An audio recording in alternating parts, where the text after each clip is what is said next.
नमस्कार। जय गुरुदेव, जय गायत्री माँ।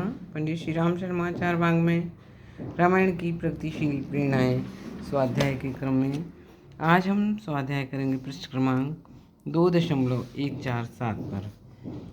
शीर्षक है सामूहिकता, सहयोग और संगठन की प्रवृत्तियाँ।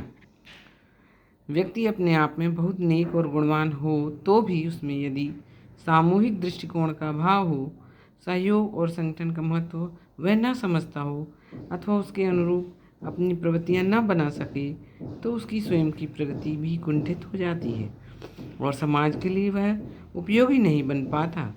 व्यक्तिगत जीवन में बड़े बड़े समझदार और योग्य व्यक्ति इसी कारण सफल होते देखे गए हैं।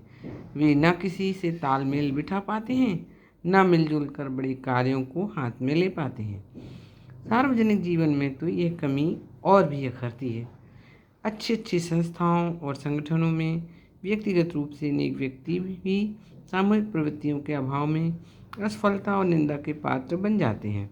सार्वजनिक संस्थाओं के असंतुलन तथा सामूहिक प्रयासों में असफलता का दोष अन्य व्यक्तियों की अपेक्षा स्वभाव में सामूहिक दृष्टिकोण, सहिष्णुता, एक दूसरे के बारे में संतुलित मान्यताएं, सहयोगियों की भावनाएं को समझने तथा अपने गौरव से उनके गौरव को जोड़कर चलना इत्यादि के न होने का ही दिया जाना उचित है। इस तथ्य को खिलाड़ियों की टीम के माध्यम से स्पष्ट रूप से समझा जा सकता है। खिलाड़ी अपने आप में बहुत अच्छा हो सकता है, किंतु टीम की मजबूती इतने भर से नहीं बनेगी। उसमें हर स्थान पर खेलने वाले खिलाड़ी चाहिए। यही नहीं, उन्हें परस्पर तालमेल बिठाने, एक दूसरे के पूरक और सहायक बनने का उच्च स्तरीय अभ्यास भी आवश्यक है। समाज भी एक टीम है। टीम स्पिरिट, टोली भावना का विकास हर व्यक्ति में होना चाहिए। हर सदस्य को अपने व्यक्तिगत स्तर के गौरव का बोध हो तो वह गौरव टीम के संतुलन पर ही टिका है। यह भी ध्यान रहे, अपनी विशेषताओं को बढ़ाए और उपयोग में लाए, यह तो ठीक है, किंतु व्यक्ति की सीमा तथा समूह की महत्ता को भी भूले नहीं। समाज में इन प्रवृत्तियों को सतत विकसित किया जाना आवश्यक है। इसके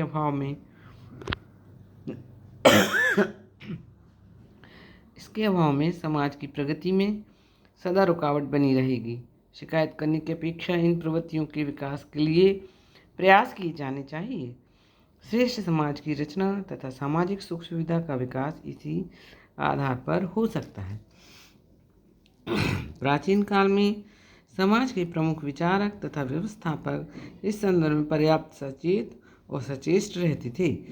रामचरितमानस में भी इसके प्रमाण अनेक प्रसंग उपलब्ध होते हैं। समाज में सत्प्रवृत्तियों के विकास का प्रमुख कार्य ऋषि मुनि किया करते थे। उनके आश्रम स्थान स्थान पर थे और वहाँ गुरुकुलों तथा साधना केंद्रों में शिक्षार्थियों को और साधकों को सामूहिक जीवन का अभ्यास कराया जाता था। सभी ऋषियों के आश्रम में ऐसी ही व्यवस्था थी।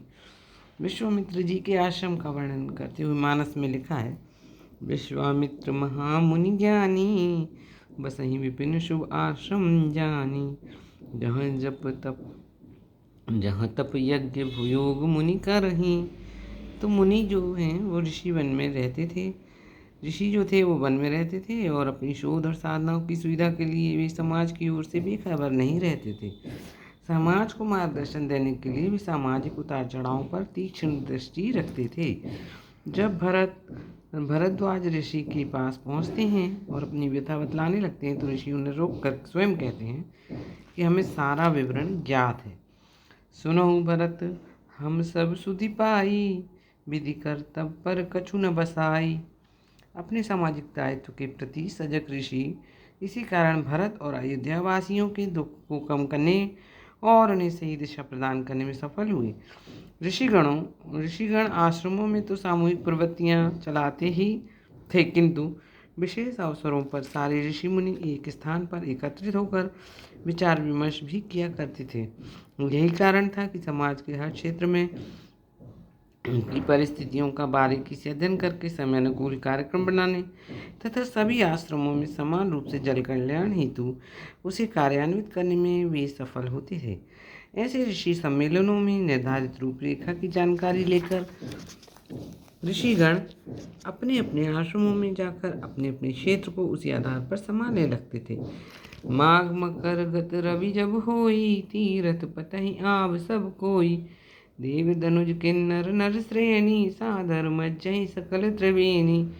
भरद्वाज आश्रम अति पावन, परम रम्य मुनिवर मन भावन। तहाँ होई मुनि ऋषि समाजा, जाहि जिमज्जन तीरथ राजा। ब्रह्म निरूपण धर्म विधि, वरनहि तत्व विभाग। कहाई भगति भगवंत के, संयुत ज्ञान विराग। यही प्रकार भरी माघ नहाही, पुनि सब निज निज आश्रम जाही। एक ओर जहाँ ऋषि मुनि सामूहिकता का तथा सहयोगात्मक पद्धति अपनाए रहते थे, वहाँ समाज में व्यवस्थापक वर्ग भी उसी आदर्श का पालन करते थे। राजा भी अकेले अपनी मनमर्जी से कुछ भी नहीं कर डालते थे। वे सामूहिकता की मर्यादा का पालन करते हुए सबके साथ विचार विमर्श करके ही कार्य प्रारंभ करते थे। जब राजा दशरथ ने देखा कि श्री राम उत्तरदायित्व संभालने के योग्य हो गए हैं, तो स्वयं वानप्रस्थ में प्रवेश के लिए उत्तरदायित्व से मुक्त होने की योजना बनाई, किंतु उनके संबंध में अकेले निर्णय नहीं लिया। वे पहले गुरु वशिष्ठ जी से परामर्श करते हैं, फिर सहयोगी कार्यकर्ताओं की सहमति प्राप्त करते हैं। कहि भुआल सुनई मुनि नायक, भय राम सब विधि सब लायक। राम नाथ राम करिहउ जुबराजू, कहाई कृपा करी करई समाजू। मुदित महीपति मंदिर आए, सेवक सचिव सुमंत्र बुलाए।